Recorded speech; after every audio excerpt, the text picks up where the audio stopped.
পরিবার, সবার খুশির যে আজ ঠিকানা নাই। আহনাপ তিশার বাসায় কল দিয়ে সব জানায়, তারাও আসতে রাজি প্রথমে, যদিও তিশার বাবা একটু নারাজ থাকে, কিন্তু তিশার মা মানিয়ে নেয়। এইদিকে আজ অনামিকা তিশাকে সাজাচ্ছে। তিশা খুব খুশি, আজ তার জীবনে অনেক বড় দিন।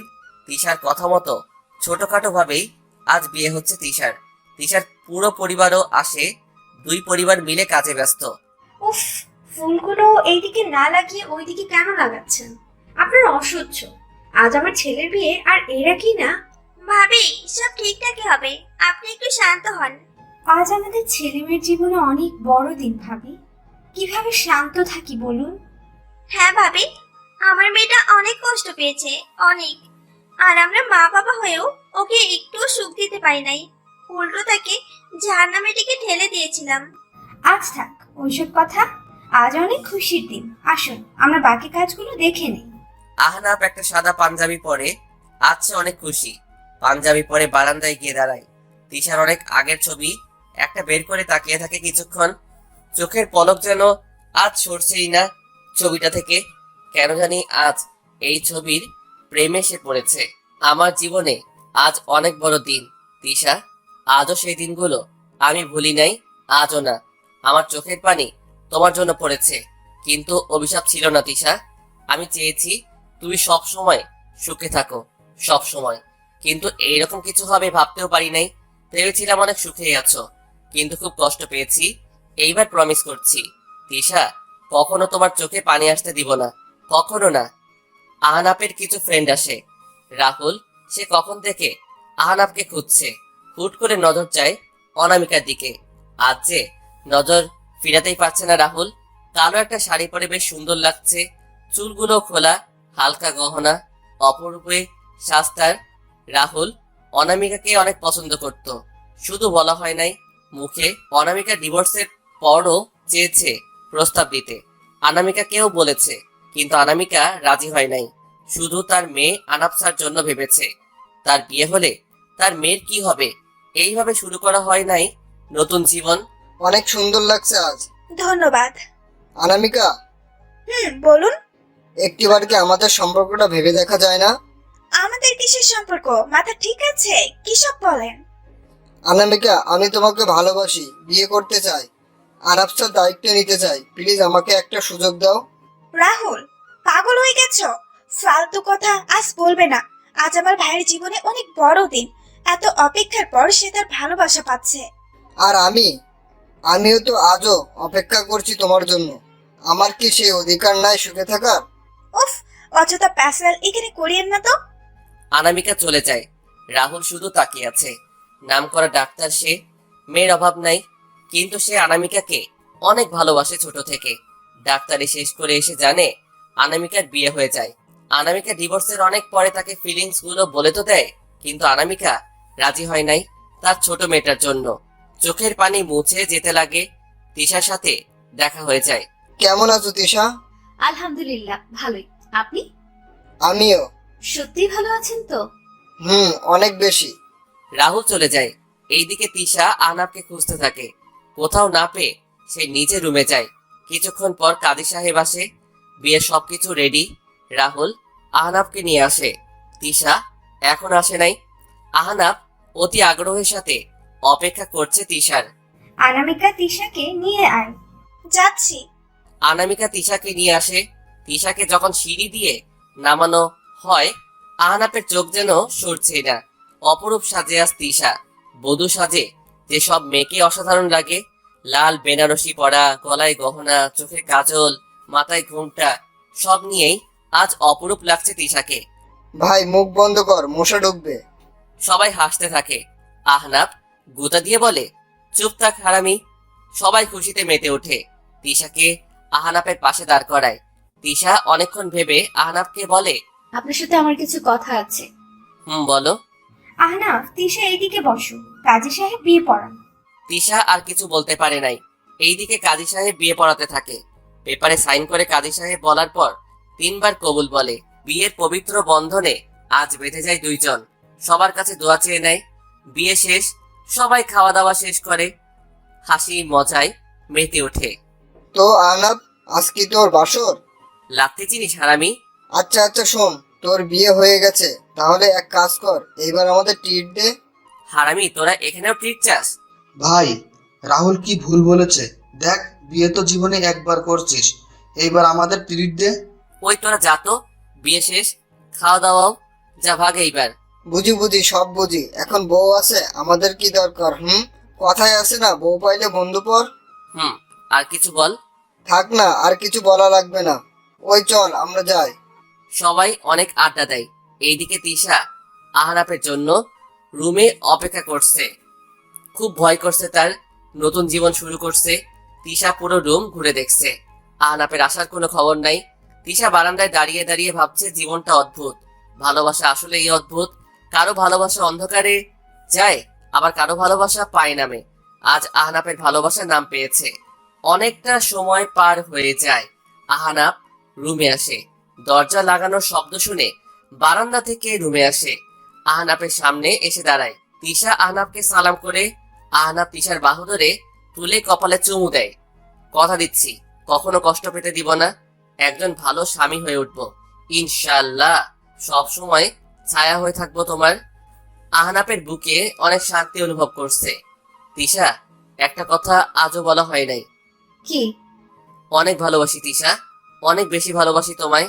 আমার জীবনে সব ভালোবাসা জমিয়ে রেখেছি তোমার জন্য। জানি না আমি আপনাকে কতটা সুখে রাখতে পারবো। তিশা, শুধু স্ত্রীর দায়িত্ব না, স্বামীকে সুখে রাখার স্বামীরও দায়িত্ব। যদি স্বামী স্ত্রী দুইজন তাদের সম্পর্কে সৎ থাকে, একে অপরকে বিশ্বাস করে, সম্মান করে, তাহলে ওই সম্পর্কটা আজীবন টিকে থাকবে। মনে রাখবে, পৃথিবীর সবচেয়ে মধুর সম্পর্ক স্বামী স্ত্রী। জি, সবার কপালে যদি আপনার মতো স্বামী জুটে তাহলে সকল মেয়েই সুখে থাকবে। তিশা, একটা কথা মনে রাখবে, স্বামী সৎ হলে শুধু হবে না, স্ত্রীকেও হতে হবে। মনে রাখবে, স্বামী স্ত্রী দুজন যদি সৎ থাকে তাহলে ওই সম্পর্কটা সহজে ভাঙবে না।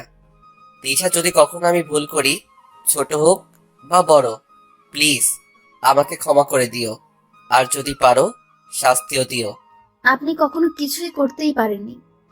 তিশা, এই দিকে তুমি ভুল, মানুষ বলতেই ভুল, ভুল আমিও কম করি নাই, আর আগেও যে করব না এটা গ্যারান্টিও নাই তিশা।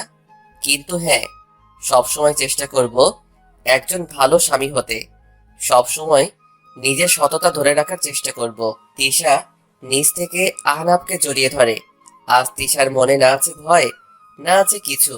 সে আজ আহনাফকে শুধু সম্মান নয়, আস্তে আস্তে ভালোবাসে। আহনাফ তিশার কপালে আলতো করে চুমু দিয়ে তাদের নতুন জীবনে শুরু করে। অনেকক্ষণ পর আহনাফের বুকে তিশা মাথা রেখে শুয়ে আছে। তখন তিশা বলে ওঠে, কিছু বলার ছিল আপনাকে। বলো, কিন্তু এর আগে আমার একটা শর্ত রাখতে হবে, তাহলে আমি তোমার সকল কথা শুনবো। কি? আগে রাজি কিনা তা বলো। ওকে, রাজি। আমাকে তুমি করে বলবে, আর একবার যদি আপনি বলো তো তোমার খবর আছে তখন। তিশা হেসে দেয়। ওকে, বলবো। এইবার বলো কি বলবে। তিশা উঠে বসে, আর আহনাফও। তিশা আহনাফের হাতটি ধরে বলে ওঠে, অনামিকা আপুর কথা কি কিছু ভেবেছেন? আপুর কথা কি ভাবতাম? কেন? আপুর কি সুখে থাকার অধিকার নাই? কি বলতে চাও ক্লিয়ার করে বলবে। অনামিকা আপুকে আবার বিয়ে দিবে? তিশা, আমি জানি তুমি কি বলতে চাও, কিন্তু আপুর একটা মেয়ে আছে, আর এমন ছেলে নেই যে আপুকে ভালোবাসে তার মেয়েকেও আপন করবে। তুমি কি ভেবেছো আমরা চেষ্টা করি নাই? অনেক করেছি। ভালো থেকো। ভালো ছেলে, কিন্তু আপু রাজি হয় নাই, আর আনাফসা যে সেফ থাকবে তাও গ্যারান্টি ছিল না, তাই আর কিছু বলি নাই আপুকে বিয়ের ব্যাপারে।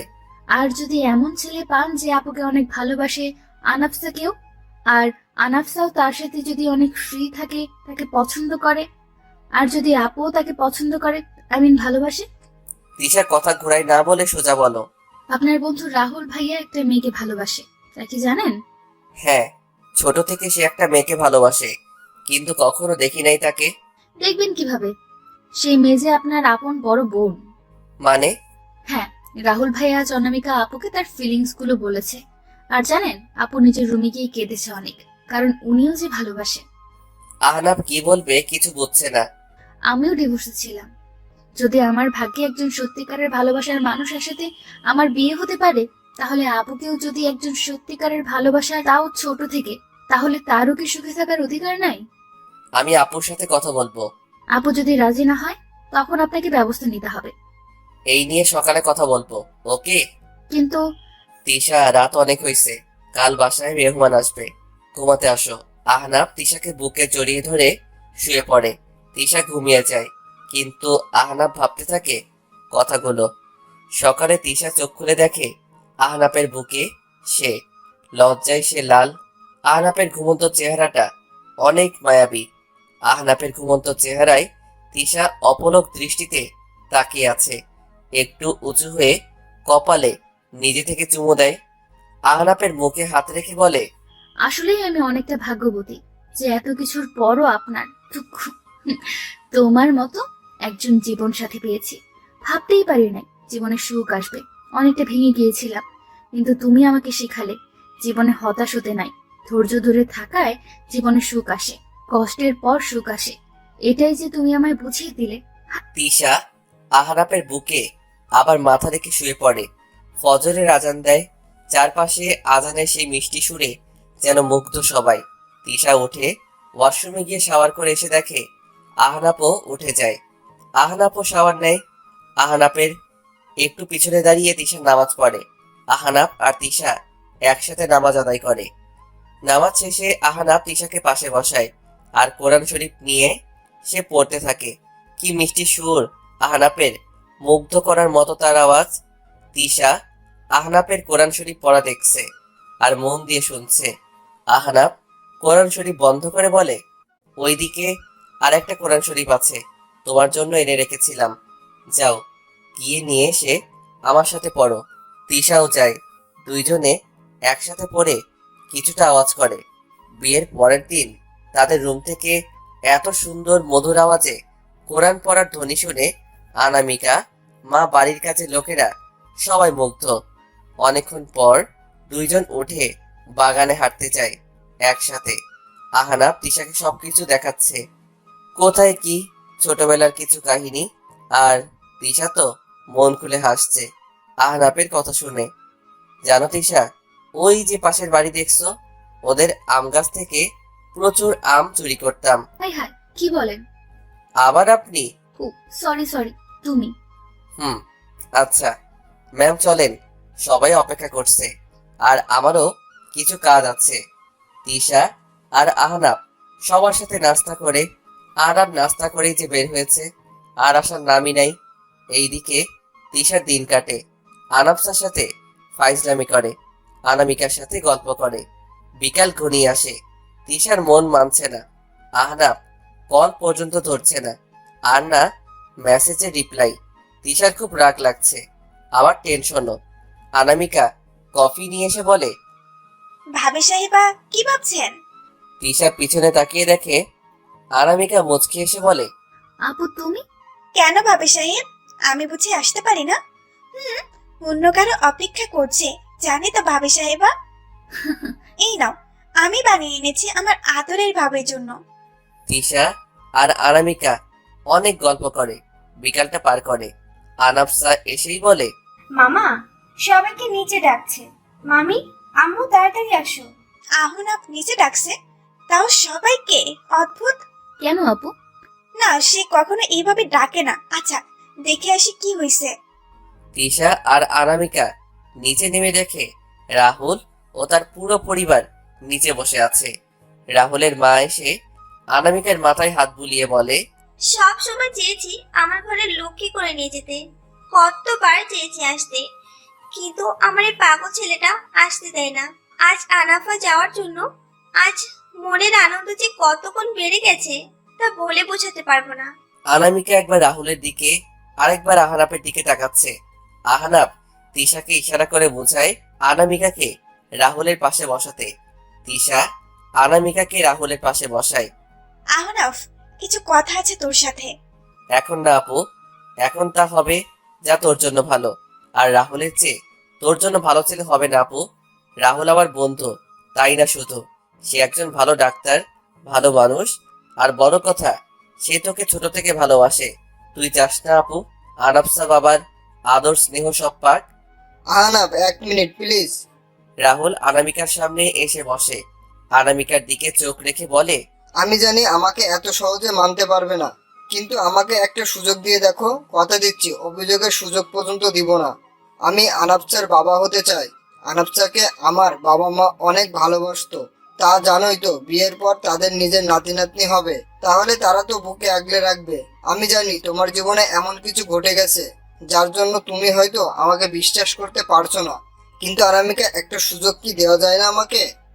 আপু সুযোগ বারবার আসে না, ভেবে উত্তর দিস। অনামিকা অনেকক্ষণ চুপ থাকে। রাহুল হতাশ হয়ে যায়, ভাবে অনামিকা হয়তো আজও তাকে ফিরিয়ে দিবে। বাবা মা চলো। আমাকে আর আনাফসাকে একা রেখে চলে যাবে রাহুল। কথাটা শুনে সে রাহুলের কি খুশি লেগেছে, সবার মুখে হাসি ফুটে যায়, আনন্দের মহল হয়ে যায় ওই মুহূর্তে। সবাই তো বেশ খুশি এই ভেবে যে অনামিকার জীবনেও সুখ এসেছে। মেয়েটাও কম সহ্য করে নাই, কয়েকদিনের মধ্যে বিয়ে হয়ে যায় রাহুল আর অনামিকার। আর আনাফসাও অনেক খুশি, সে পাপ্পা পেয়েছে। অনামিকা আর তিশার মতো এমন অনেক আছে যারা স্বামীর অত্যাচার সহ্য করে রয়েছে যায়, কিন্তু আনাপের মতো এমন কেউ তাদের হয়তো বাঁচাতে আসে না। আবার যখন ডিভোর্স হয়ে যায় তখন সাহস করে রাহুল আর তার পরিবারের মত মেনেও নেয় না এত সহজে। কয়েক মাস পর আজ তিশা কিছুটা অভিমান করে বসে আছে। আহনাফ, সে আজ কাজে এত ব্যস্ত, ল্যাপটপ নিয়ে সে কখন থেকে বসে বসে কাজ করছে। এইদিকে তিশা অনেকটা অভিমান করে আছে, সে খেয়াল নাই। তিশা একটা বালিশ ছুঁড়ে মেরে বলে, আমি রেগে আছি অনেক। তিশা, একটু বাকি কাজটা শেষ করে কথা বলছি, ওকে? তিশা আরেকটা বালিশ ছুঁড়ে মেরে বলে, আমি প্রচুর রেগে আছি, প্রচুর। শুনছি। তিশা এবার উঠে এসে ল্যাপটপ অফ করে মুখ ফুলিয়ে দাঁড়িয়ে আছে। আহনাফ তিশার মুখের রিয়াকশন দেখে হেসে দেয়। তিশা আরো রেগে যায়। আমাকে জোকার লাগছে যে দাঁত দেখিয়ে হাসছো? না তা না, আমার বউয়ের রাগী চেহারা যে কত কিউট তা দেখছি। আহা হা। কি হয়েছে? আমি যে কারোর জন্য শাড়ি পরে রেডি হয়েছি কেউ চোখেও দেখে না। বুঝলাম, বউটা এই জন্য রেগে আছে। আহনাফ উঠে এসে তিশাকে ঘুরিয়ে পিছন থেকে জড়িয়ে ধরে, আয়নার সামনে নিয়ে যায় আর বলে, আমার বউকে অনেক সুন্দর লাগে, অনেক। আর আমার বলে কথা, সুন্দর না লেগে যাবে কই? হয়েছে, কিন্তু আমার পেট।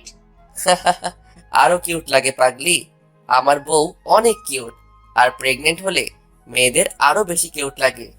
বুঝলাম ম্যাম। তিশা প্রেগনেন্ট, 5 মাস, শেষ 6 মাস রানিং।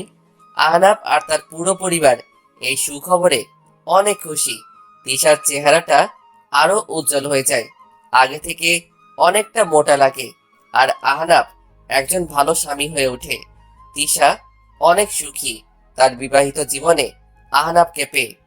আচ্ছা শুনেন ম্যাম, আপনি সিঁড়ি দিয়ে ওঠানামা আর করবেন না আজ থেকে। কেন? কেন কি? এই সময় এত বারবার সিঁড়ি দিয়ে ওঠানামা উচিত না, বুঝলা?